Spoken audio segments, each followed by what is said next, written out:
Brought to you by Aqua Team. Be better, be bold. Be you. आता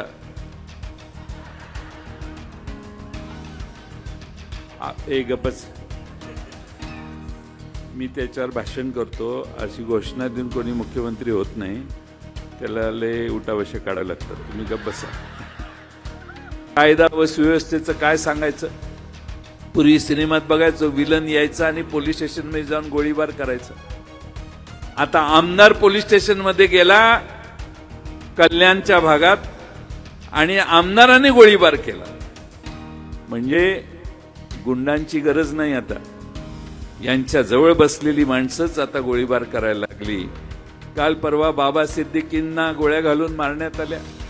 Y+ सुरक्षितता त्यांना. माजी मंत्री राज्याचे स्वतःच्याच कार्यालयाच्या बाहेर काही लोकांनी येऊन गोळ्या घातल्या.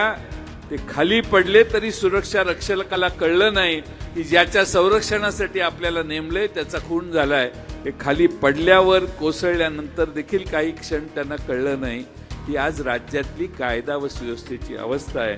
आम्हाला महाविकास आघाडीच्या वतीनं तिन्ही पक्ष आणि आमचे सगळे मित्र पक्ष यांच्या वतीनं सांगतो की आमचं सरकार येईल त्यावेळी या लाडक्या बहिणींच्या केसाला धक्का लागणार नाही अशी कायदेशीर व्यवस्था महाराष्ट्रात आम्ही तयार करू. आणि त्याचबरोबर या लाडक्या बहीण योजना ह्या व्यवस्थितपणानं कशा चालतील आणि 4 पैसे जास्त तुम्हाला कसे देण्यात येतील अशी मार्ग काढण्याची भूमिका आम्ही सगळे आमचं सरकार घेईल, हा विश्वास मी तुम्हा सगळ्यांना देतो. अमिताभ बच्चनचा दीवार मधला एक डायलॉग मी सांगतो तुम्हाला. अमिताभ बच्चन त्या शशी कपूरला सांगितलं त्याने, मेरे पास गाड़ी है, बंगला है, बैंक बैलेंस है, तुम्हारे पास क्या है? शशी कपूर शांतपणे म्हणतो, मेरे पास माँ है. आणि 2 मिनिटात अमिताभ बच्चनचा चेहरा खरकन पडतो. मी यांना सांगत होतो, ते म्हणायचे हे आहे जयंतराव, तुम्हाला माहित नाही, चला तुम्ही तिकडं, तुम्ही चूक करताय, सत्तेशिवाय काही नसतं, संकट हे बाकीच्या सगळ्या गोष्टी होतील, तुमच्यासाठी पद राखून ठेवलेलं आहे. आणि काय आहे तुमच्याकडे, काय आहे, तर सगळा पक्षच मोकळा होतोय, तुमच्याकडे काय राहिलं नाही. मी त्यावेळी सांगितलेलं, माझ्याकडे शरद पवार साहेब आहे आणि हा नेता असा आहे की शून्यातून जग निर्माण करण्याची ताकद असणारा हा नेता आहे. आपल्या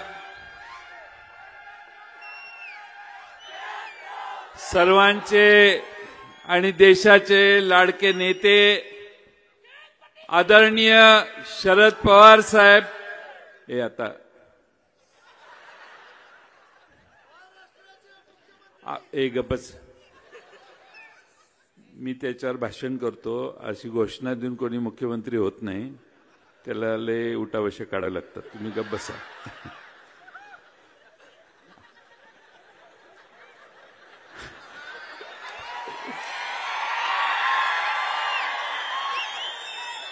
आदरणीय माजी खासदार आणि राज्यपाल माजी श्रीनिवास पाटील साहेब, ज्यांची अमोघ वाणी सगळ्या महाराष्ट्रभर फिरून आज आपल्या इस्लामपुरात आली, ते आपल्या सर्वांचे लाडके खासदार अमोल कोल्हे साहेब. लोकांच्यातला माणूस कसा असतो आणि लोक आपल्यातला माणूस कसा उचलून धरतात आणि सगळ्या ताकदीच्या विरोधी माणसं एकत्रित झाली तर माणूस कसा निवडून येतो, याचं चित्र महाराष्ट्राला आणि देशाला दाखवणारे खासदार निलेश लंके साहेब. आपल्या निर्णयाने महाराष्ट्रात एक वेगळा भूकंप करून बदल करण्यासाठी राष्ट्रवादीची साथ विजयसिंह मोहिते पाटील साहेबांच्या नेतृत्वाखाली ज्यांनी धरली ते खासदार धैर्यशील मोहिते पाटील. आमचे सहकारी माजी मंत्री बाळासाहेब पाटील, आपण ज्यांचं भाषण ऐकलं मगाशी ते उत्तम जानकर साहेब, आमचे ज्येष्ठ मार्गदर्शक शिवाजीराव नाईक साहेब,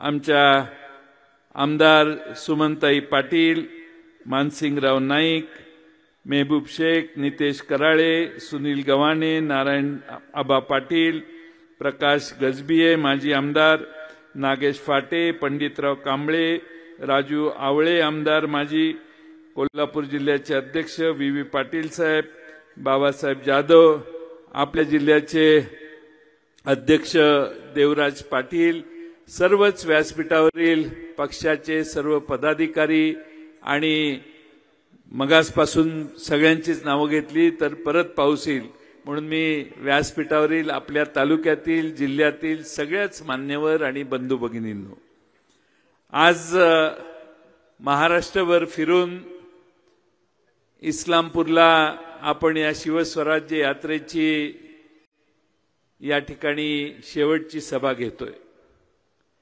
महाराष्ट्रामध्ये आम्ही 9 तारखेपासून आपल्या शिवनेरीच्या पायथ्याचं दर्शन घेऊन जी सुरुवात केली,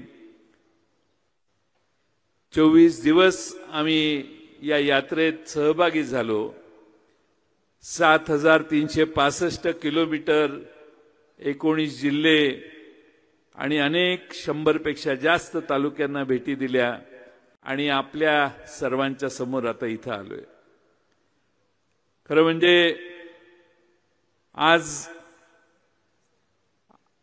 ही शेवटची सभा आहे किंवा समारोप आहे असं म्हणण्याची काही आवश्यकता नाहीये। माझ्या मते आम्ही महाराष्ट्रात सगळीकडे जाऊन आल्यावर निवडणूक आयोगाला लक्षात आलं की आता यांचे सगळं काम पूर्ण झालंय आणि म्हणून त्यांनी काल निवडणूक जाहीर झाली आणि त्यामुळं ही प्रारंभ सभा आहे, निवडणूक जाहीर झाल्यानंतर पहिली सभा आहे। आणि हा प्रारंभ महाराष्ट्रातील सत्ता परिवर्तनाच्या प्रयत्नाचा आहे, विकसित महाराष्ट्राच्या नव्या पर्वाचा आहे। हा प्रारंभ महाराष्ट्रातल्या सामान्य गोरगरीब जनतेच्या हक्कांच्या लढाईचा आहे। हा प्रारंभ बेरोजगार तरुणांच्या रोजगार मिळवण्याच्यासाठी आहे। हा प्रारंभ महाराष्ट्रातल्या स्त्री संरक्षणाचा आहे। हा प्रारंभ हा महाराष्ट्रातला भ्रष्टाचारापासून मुक्त करण्याचा आहे आणि छत्रपती शिवाजी महाराजांनी घडवलेल्या महाराष्ट्राच्या रक्षणाचा आहे, महाराष्ट्राच्या छत्रपती शिवाजी महाराजांच्या कल्पनेच्या संरक्षणाचा आहे। आम्ही अनेक ठिकाणी गेलो, अनेक अनुभव आम्हाला आले। गडचिरोलीच्या आहेरीला गेलो, आदिवासी कुटुंबांनी आम्हाला जेवायला बोलवलं, त्यांचं जेवण आम्हाला सगळ्यांना घातलं। आम्ही ज्यावेळी सुरुवात केली त्यावेळी शिवनेरीला छत्रपती शिवाजी महाराजांच्या पुतळ्याला हार घालण्याचा कार्यक्रम सुरू व्हायच्या आधी पहिल्यांदा हार घालायला गेलो। मी, मेहबूब, डॉक्टर अमोल कोल्हे आम्ही सगळे त्या क्रेनमध्ये होतो। त्या क्रेनचा आमची ॲडजस्टमेंट जरा चुकली आणि क्रेन खाली पडायला लागली। त्यावेळी वरून खाली पडताना काय होऊ शकतं याची कल्पना देखील त्यावेळी आम्हाला सगळ्यांना आली आणि त्यामुळे असे अनेक आम्हाला अनुभव आले। अमोल कोल्हे त्यावेळी आम्हाला सगळ्यांना म्हटलेले की शिवशंभूंचा जागर करत असताना बेट्यानो मोठी तपस्या करावी लागते आणि मोठा संघर्ष करावा लागतो आणि त्या संघर्षाची गेले अनेक दिवस आम्ही सगळ्यांनी तयारी केली आणि आता सगळ्या संघर्षाला महाराष्ट्रात पुन्हा एकदा पवार साहेबांचा राष्ट्रवादी काँग्रेस पक्ष आता संघर्षाला पूर्णपणाने तयार झालेला आहे। खरं म्हणजे आम्ही सगळ्यांनाच भेटत असताना पक्ष फुटला त्यावेळी आम्हाला हिनवलं जायचं की आता कोण राहिलं नाही, सगळे तिकडे गेले, तुम्हाला प्रचाराला तरी माणसं मिळतील का, अशी आम्हाला आमची आवडला करायला केली जायची। पण महाराष्ट्रामध्ये शरद पवार नावाच्या व्यक्तिमत्वाचं एक वेगळंच असं वलय आहे। महाराष्ट्रातल्या कुठल्याही कानाकोपऱ्यात आम्ही गेलो तर प्रचंड मोठ्या प्रमाणात आम्हा सगळ्यांचं स्वागत केलं। असा जिल्हा आणि तालुका नाही की ज्या ठिकाणी पवार साहेबांना मानणारे कार्यकर्ते नाहीत, कार्यकर्त्यांचा संच नाही. आणि म्हणून आमच्या शिवस्वराज्य यात्रेत अनेकांनी रांगा लावल्या.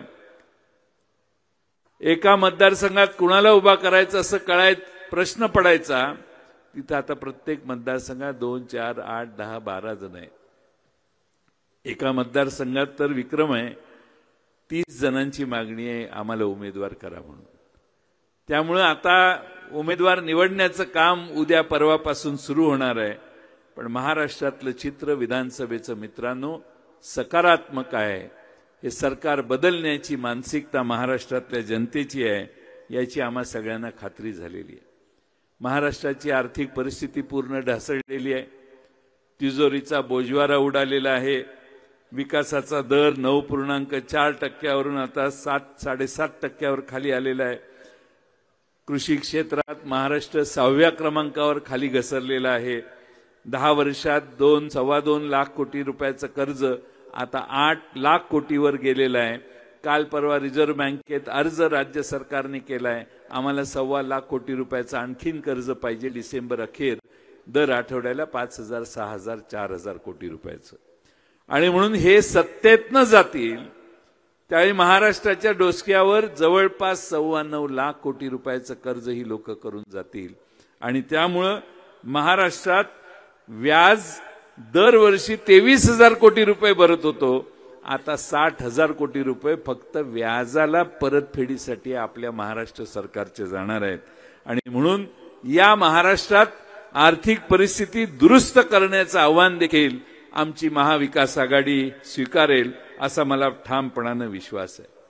कायदा व सुव्यवस्थेचं काय सांगायचं. पूर्वी सिनेमात बघायचो विलन यायचा आणि पोलीस स्टेशनमध्ये जाऊन गोळीबार करायचा. आता आमदार पोलीस स्टेशनमध्ये गेला कल्याणच्या भागात आणि आमदाराने गोळीबार केला. म्हणजे गुंडांची गरज नाही, आता यांच्या जवळ बसलेली माणसंच आता गोळीबार करायला लागली. काल परवा आपल्या सर्वांना माहिती आहे की ज्या पद्धतीनं कोकणातले एक आमदार म्हणतात, त्यांनी सांगितलं की आम्ही पोलिसांची अशा ठिकाणी बदली करू की त्याच्या बायकोचाही त्याला फोन लागणार नाही. पोलिसांची मानसिकता बिघडवण्याचं पाप हे या सरकारने केलेलं आहे.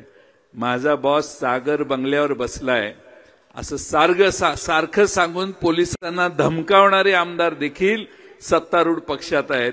हे मित्रांनो तुम्हाला विसरता येणार नाही. काल परवा बाबा सिद्दीकींना गोळ्या घालून मारण्यात आल्या.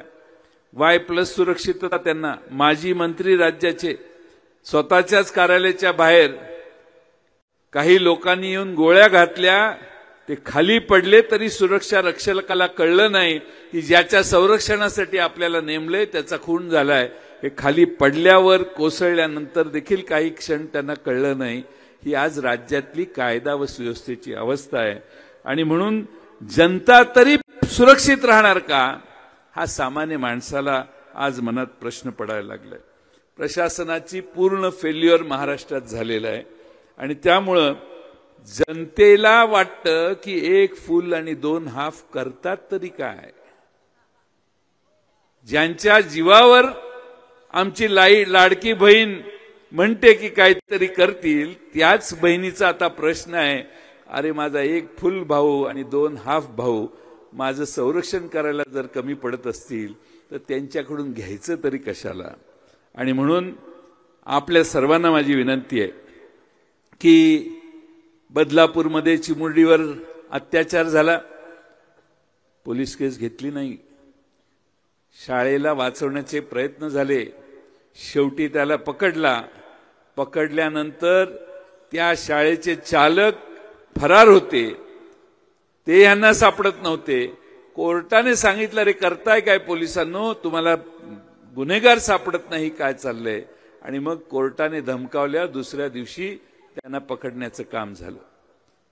पण मित्रांनो, महाराष्ट्रातल्या कायदा व सुव्यवस्थेची परिस्थिती प्रचंड बिघडलेली आहे. आणि त्यामुळं आपल्या सगळ्यांना या महाराष्ट्रात पुन्हा महाराष्ट्र जागेवर आणण्याचं काम भविष्य काळात करायचंय। आणि त्यामुळे माझी आपणा सर्वांना विनंती आहे की आपल्या महाराष्ट्रभर मध्ये काही बैठका, काही सभा झाल्या सत्तारूढ पक्षाच्या, आणि महाराष्ट्रामध्ये एक नरेटिव्ह सांगण्याचं काम ते करत होते की आम्ही फार चांगल्या तुमच्यासाठी योजना केलेल्या आहेत लाडक्या बहिणींनो, पण आम्ही जर सत्तेवर आलो नाही, आमच्या चिन्हाच्या समोर तुम्ही बटन दाबलं नाही तर या सगळ्या योजना बंद होतील, असं सत्तेत बसणारी लोक सांगतात। पण मी आपल्याला जबाबदारीने सांगतो, एखादी योजना काढायची असेल, अर्थसंकल्पात जाहीर करायची असेल तर त्याला हेडची निर्मिती करावी लागते, हेड करावा लागतो तयार, त्या शीर्षकाखाली त्याचे पैसे लेखा शीर्षक काढावं लागतं, लेखा शीर्षात त्याचे पैसे धरावे लागतात, म्हणजे ती योजना कायम चालते। या सत्तेत बसणाऱ्या सरकारने आज अखेर सीएजीला आणि अकाउंट्स डिपार्टमेंट ट्रेजरीने अजूनही लेखा शीर्षक काढलेलं नाही, म्हणजे त्यांना माहिती आहे की एवढे महिना दीड महिना काढायचा आहे, त्यामुळे सगळ्या योजना महाराष्ट्रातल्या बंद करतायत। पंडित कांबळे आमच्या महाराष्ट्रावर फिरून हे सांगतायत की सामाजिक न्याय, मागासवर्गीयांचे पैसे बंद केले आणि यांनी इकडे वळवले, यांनी आदिवासी समाजाचे पैसे बंद केले, त्यांनी इकडे वळवले, सगळ्या प्रकल्पांचे पैसे बंद करण्यात येत आहेत आणि ते इकडे वळवण्यात येत आहेत, कारण सरकारच्या तिजोरीमध्ये पैसे नाहीत। सगळ्या योजना महाराष्ट्रातल्या बंद करण्याचं पाप या सरकारने केलंय। तुम्हाला लाडक्या बहिणीला द्यायचं असेल, त्याच्यापेक्षा आमचं सरकार आलं तर त्याच्यापेक्षा आम्ही जास्त देणार आहे, तुम्ही काही चिंता करू नका। पण यांनी अचानकपणाने काही घोषणा केल्या, त्या फक्त आणि फक्त निवडणुकांच्यावर डोळा ठेवून। लोकसभेच्या आधी तुम्ही लाडक्या नव्हत्या, आज आमची लाडकी बहीण जम्मू आणि काश्मीरचा शपथविधी आहे म्हणून, नाहीतर आज इकडेच आली असती आमची लाडकी बहीण। पण सुप्रियाताई जम्मू आणि काश्मीरचा शपथविधी आज होता म्हणून दिल्लीला गेल्यात, काश्मीरला गेल्या, म्हणून आज त्या इथे येऊ शकल्या नाहीत। पण त्या लाडक्या बहिणीची लोकसभेच्या आधी काय परिस्थिती होती, आज लोकसभा झाल्यानंतर सगळ्या दिसेल त्या गोष्टी लाडक्या व्हायला लागल्या। भाऊ लाडका, मगाशी नाटक बघितलं की नाही तुम्ही, बहिणी लाडक्या, पण हे पुतना मावशीचं प्रेम आहे। फक्त 20 नोव्हेंबरला संध्याकाळी 5 वाजेपर्यंत, त्यानंतर या योजनांच्यावर काट मारण्याची भीती ह्या लोकांची आहे, कारण तिजोरी मोकळी करण्याचं काम यांनी केलंय। मी तुम्हाला महाविकास आघाडीच्या वतीनं, तिन्ही पक्ष आणि आमचे सगळे मित्र पक्ष यांच्या वतीनं सांगतो की आमचं सरकार येईल त्यावेळी या लाडक्या बहिणींच्या केसाला धक्का लागणार नाही अशी कायदेशीर व्यवस्था महाराष्ट्रात आम्ही तयार करू, आणि त्याचबरोबर या लाडक्या बहीण योजना ह्या व्यवस्थितपणाने कशा चालतील आणि 4 पैसे जास्त तुम्हाला कसे देण्यात येतील अशी मार्ग काढण्याची भूमिका आम्ही सगळे, आमचं सरकार घेईल, हा विश्वास मी तुम्हा सगळ्यांना देतो। खरं म्हणजे भ्रष्टाचार फार वाढलाय। डांबरात निलेश लंके साहेब भ्रष्टाचार झाला, एकच डांबर 4 प्रकल्पात वापरलं असं रत्नागिरी जिल्ह्यात दाखवण्यात आलं।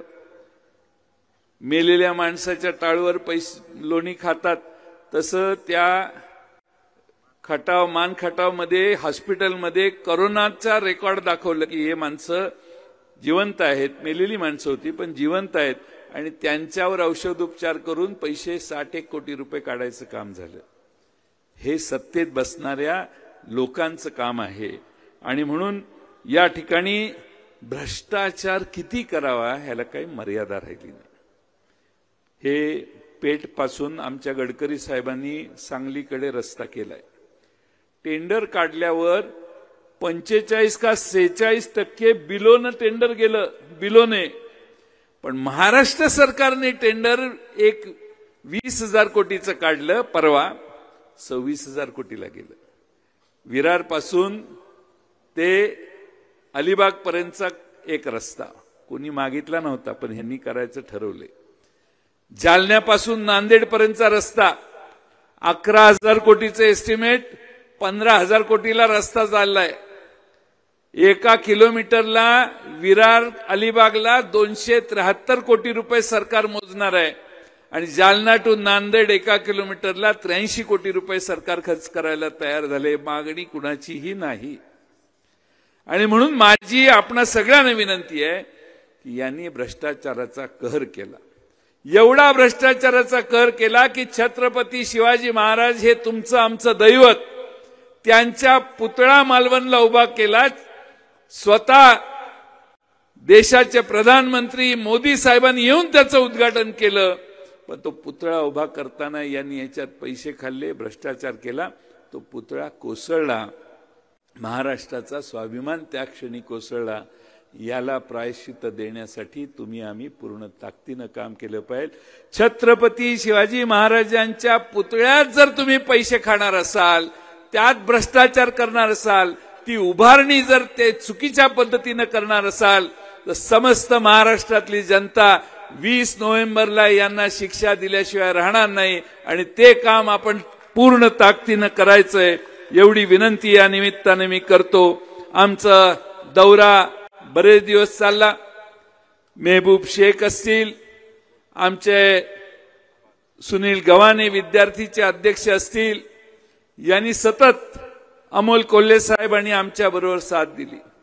आमच्या महिला अध्यक्षा खडसे ताई काही दिवस होत्या. आमचे व्यापार संघटनेचे अध्यक्ष पूर्ण काळ होते आणि सामाजिक न्यायचे आमचे पंडित कांबळे देखील पूर्ण काळ होते. सगळ्यांनी साथ दिली. शेवटी घरदार सोडून आमच्या मागे फिरायचं हे किती अवघड काम आहे ते ह्या सगळ्यांनी केलं आणि प्रत्येक ठिकाणी निक्षून राष्ट्रवादीची पवार साहेबांची भूमिका सांगण्याचं काम केलं. आमच्या सभा बऱ्याच मोठ्या झाल्या, अनेक ठिकाणी झाल्या.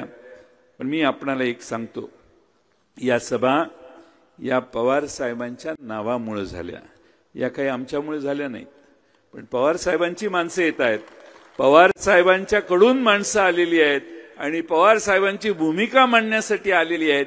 हे कळल्यामुळं महाराष्ट्रातली जनता पदोपदी आम्हा सगळ्यांना या ठिकाणी स्वागत करत होती.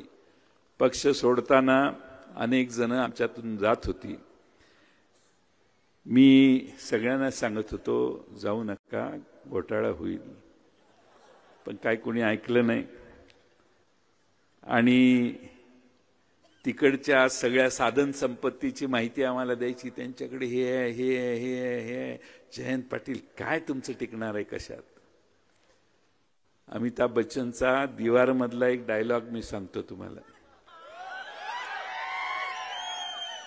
अमिताभ बच्चन त्या शशी कपूरला सांगितलं त्याने, मेरे पास गाड़ी है, बंगला है, बैंक बैलेंस है, तुम्हारे पास क्या है? शशी कपूर शांतपणे म्हणतो, मेरे पास माँ है. आणि 2 मिनिटात ते अमिताभ बच्चनचा चेहरा खरकन पडतो. मी यांना सांगत होतो, ते म्हणायचे, हे आहे जयंतराव, तुम्हाला माहित नाही, चला तुम्ही तिकडं, तुम्ही चूक करताय, सत्तेशिवाय काही नसतं, संकट हे बाकीच्या सगळ्या गोष्टी होतील, तुमच्यासाठी पद राखून ठेवलेलं आहे. आणि काय आहे तुमच्याकडे, काय आहे? तर सगळा पक्षच मोकळा होतोय, तुमच्याकडे काय राहिलं नाही. मी त्यावेळी सांगितलेलं, माझ्याकडे शरद पवार साहेब आहेत आणि हा नेता असा आहे की शून्यातून जग निर्माण करण्याची ताकद असणारा हा नेता आहे. आज उगाच नाही, महाराष्ट्रातल्या जाईल त्या ठिकाणी महाराष्ट्रातली तरुणाई त्यांच्या मागे आज उभी राहिलेली आहे. 84 वर्षाचा योद्धा या डिसेंबरला 85व्या वर्षात पदार्पण करेल. भारतामध्ये अनेक नेते होऊन गेले. मी फार लहानपणापासून पवार साहेबांना, स्वर्गीय राजाराम बापूंच्या वेळेपासून मी फार जवळून बघायचो. क्रिकेट मॅचला गेलो तर आता तुम्ही कसे सेल्फी काढायला प्रत्येकाच्या जवळ जाता, तसं मी त्यांच्याकडे जाऊन फोटो काढायचा प्रयत्न लहानपणी करायचो. पण त्या वेळेपासून महाराष्ट्रातल्या तरुणाईला त्यांची भुरळ आहे. आणि आज त्यांचं वय वर्ष 84 झालेलं असतानाही महाराष्ट्रातली तरुण हे आज त्यांच्याकडे आशेनं बघतात. कारण ह्या सगळ्यांच्या पेक्षा हा नेता उजवा आहे, महाराष्ट्रातल्या शाहू फुले आंबेडकरांच्या बहुजन समाजाला तारणार आहे। शाहूंचे विचार, आंबेडकरांचे विचार, फुलेंचे विचार, छत्रपती शिवाजी महाराजांचे विचार आचरणात हाच नेता आणू शकतो, ही महाराष्ट्राला पक्की खात्री झालेली आहे। आणि म्हणून सगळा महाराष्ट्र आज त्यांच्या मागे उभा आहे। उद्धव ठाकरेजींच्या मागे देखील महाराष्ट्र उभा आहे।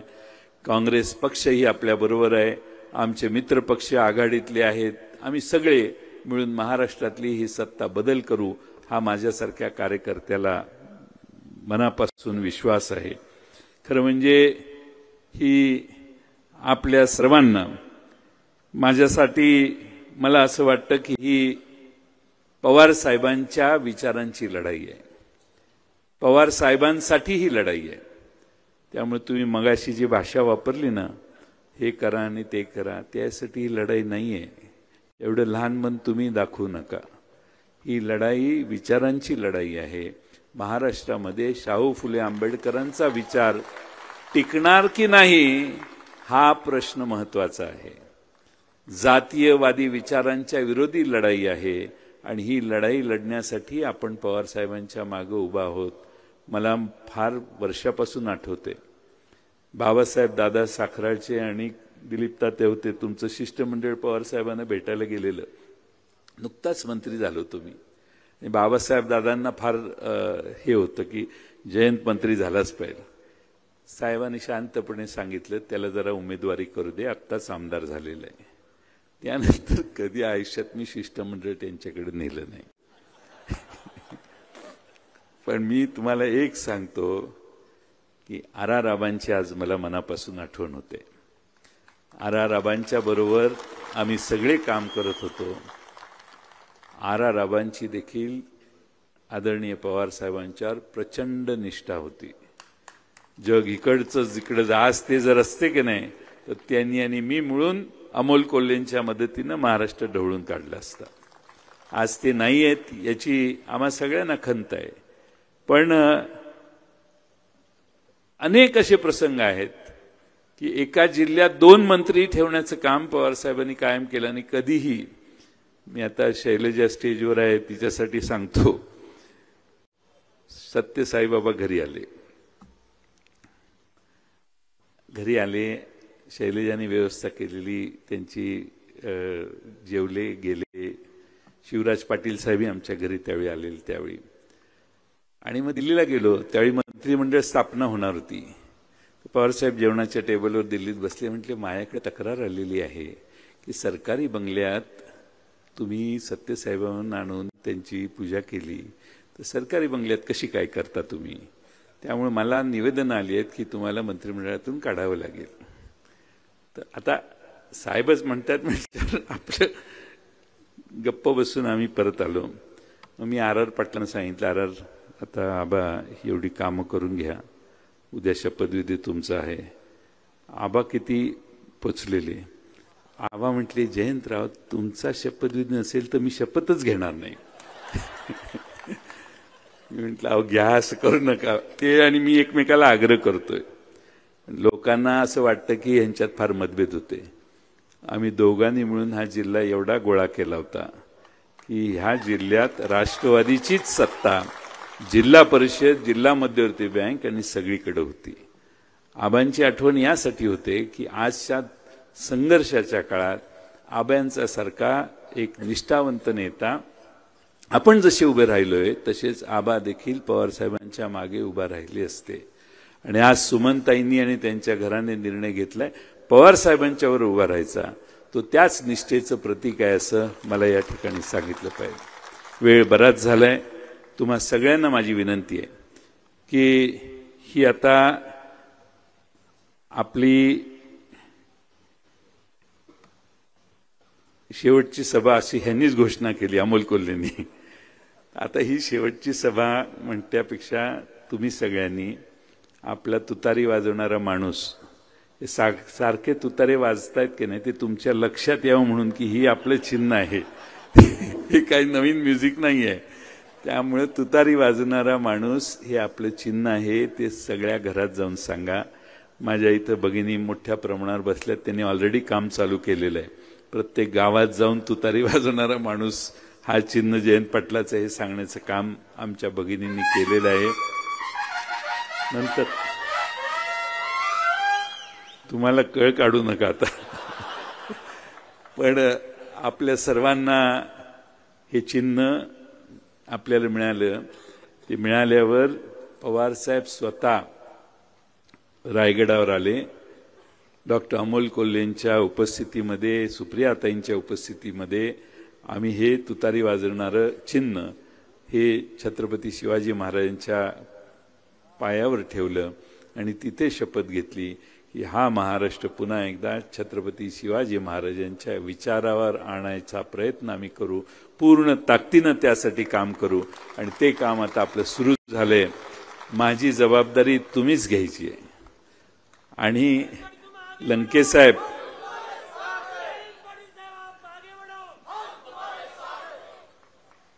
साखराकर आता नको, आपल्या लंकेसाहेबांना सांगतो. लंकेसाहेब, माझं ह्या माणसांचा माझ्यावर एवढा उपकार आहे. 90 साली एक इलेक्शन झाली आणि 95ला TN सेशन आला, सभा नाही, इलेक्शन झाली नाही. 99 साली नवीन चिन्ह आलं, 1 लाख रुपयाची स्टिकर छापले, तेवढाच काय आपला खर्च असेल आणि 40,000 रुपये वर.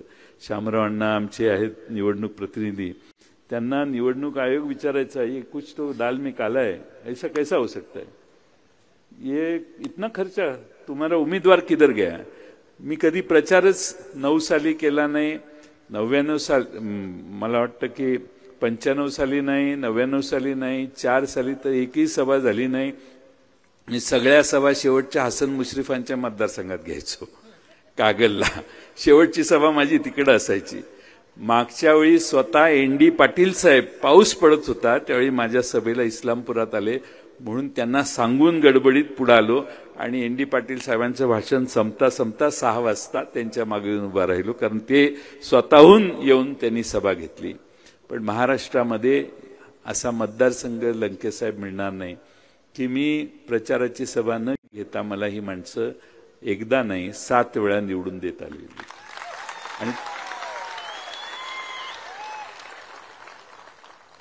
आणि सगळ्यात महत्वाचं काय आहे, माझ्या विरोधी शिव्या द्यायला लागलं की आपोआप हे कामाला लागतं. त्यामुळे मी वाट बघत असे कधी सुरू होते, म्हणजे आपलं कार्य चालू होईल. त्यामुळं आपण सगळ्यांनी महाराष्ट्रातल्या राजकारणामध्ये, मला इथपर्यंत तुमच्यामुळे मी आलो, पण नेहमी गॉडफादर असावा लागतो. तो गॉडफादर मिळाला तर प्रगती होते. आणि माझा गॉडफादर माझ्या मागे बसलेला आहे. एकदाही कधीही मी अमोल कोल्हेंना अनेक वेळा सांगितलं, साहेब आता ह्याच्यानंतर काय करणार मी तुम्हाला सांगू शकतो म्हटलं. सांगण्याचा मुद्दा की मला इतकं शिकायला मिळालं राजकारणात, वागायचं कसं, बोलायचं कसं, सामान्य माणसाशी संबंध कसा ठेवायचा. महाराष्ट्रातल्या प्रत्येक कार्यकर्त्यांनी देशात पवारसाहेबांना पंतप्रधान पदापर्यंत जाता नाही आलं, राजकारणात वेगळे प्रश्न असतात, पण त्यांच्यासारखा नेता भारतभर दुसरा नाही अशी माझी ठाम समजूत आहे. आणि म्हणून आज तुम्हा सर्वांच्या साक्षीनं ते या ठिकाणी आले. त्यांनी वेळात वेळ काढून या कार्यक्रमाला उपस्थिती दाखवली. आता प्रचाराची सभा आपली आज झाली असं समजा, पण अर्ज मी अजून उमेदवार नाही झालेलो. मी अर्ज 24 तारखेला गुरुपुष्प नक्षत्रावर भरायचं बहुतेक ठरलेलं आहे. आणि मी ज्यावेळी मुहूर्त बघतो त्यावेळी पवार साहेबांना आवडत नाही काय, तर बहुतेक 24 तारीख ठरेल. पण त्यानंतर त्या दिवशी एकदा आपण जमलं तर भेटू, ज्यांना शक्य असेल त्यांनी. आणि त्यानंतर मला महाराष्ट्रात फिरावं लागणार आहे. माझी काळजी तुम्हीच घ्या. महाराष्ट्रातनं अनेक लोक माझ्यावर प्रेम व्यक्त करण्यासाठी इथे येणार आहे त्याची मला चांगली कल्पना आहे. सर्व मार्गाचा अवलंब होईल, टोकाचे प्रयत्न होतील. त्या सगळ्या प्रयत्नाला तुम्ही सगळे पुरून उराल असा मला विश्वास आहे. मला जर मध्ये फुरसत मिळाली तर एखादी चक्कर इकडे तिकडे टाकायचा प्रयत्न करेन. पण आपल्या सर्वांना माझी विनंती आहे की इथं आपले बोधिरत्न बनते ज्योतिरत्न संभाजीनगरही या कार्यक्रमासाठी आले, त्यांचेही मी आभार मानतो. व्यासपीठावर निलेश लंके, आमचे सगळे खासदार मोहिते पाटील साहेब, अमोल कोल्हेजी सगळेच आले. सगळ्यांचंच नाव पुन्हा घेत नाही. त्या सगळ्यांचे आभार मानतो आणि आदरणीय पवार साहेबांना मार्गदर्शन आपणाला करण्याची विनंती करतो.